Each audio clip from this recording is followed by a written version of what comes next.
Hey guys, Mike here. So today, I'm here to talk to you about The Equalizer 2. In this review, I'll be going over a brief summary of the plot, my quick thoughts about the film, and whether or not you should go and see it. So I'm going to try and keep this review spoiler-free. However, if you don't want to know anything about the film, and you want to go completely blind, then it's just go back to this video once you've seen the film. So with that, let's get started, shall we? Seeing you carrying all those books around, I figured you for some kind of teacher. I'm a high-level paid government assassin. It's go time.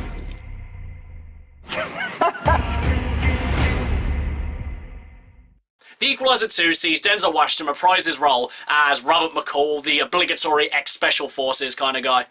The best way to describe his character now, I think, is a extrovertal recluse, by which I mean that he's quite active in his community and will pretty much help anyone who needs help, but at the same time he spends quite a bit of time by himself in his apartment doing nothing really. In The Equalizer 2, someone very close to Robert has just been murdered, and now he is seeking revenge against the people who did this to him, and that's pretty much just the main gist of this movie.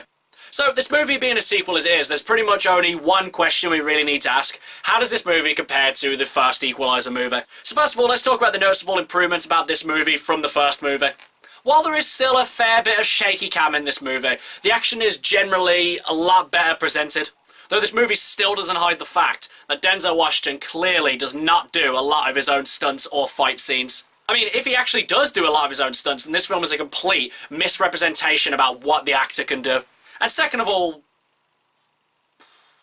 actually that's pretty much it. This movie is exactly the same as the first Equalizer movie.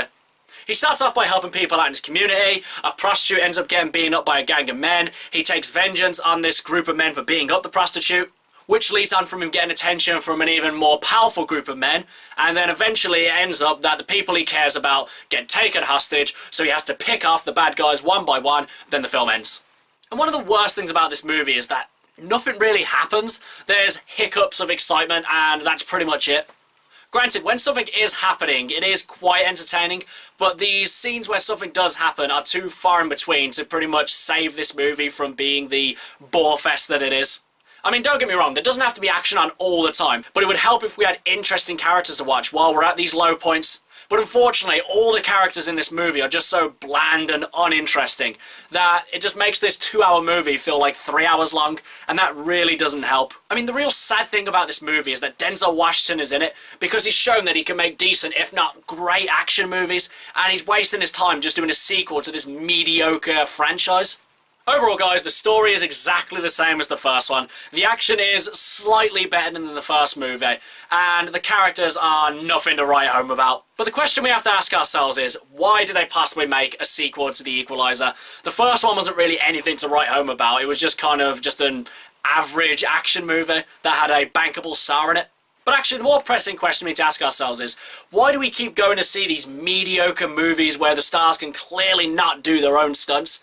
I mean, if only there was a movie or a movie franchise where the lead star was bankable and could actually do his own stunts.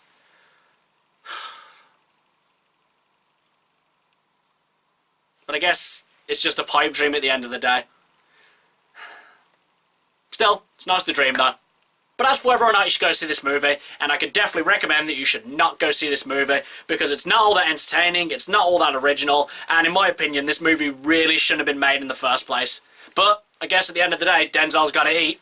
Okay guys, that's my review of The Equalizer 2. If you've seen it, what did you think about it? And what's your favourite old man action movie? Whatever it is, drop it in the comments below. And until next time, I've been Michael. See ya!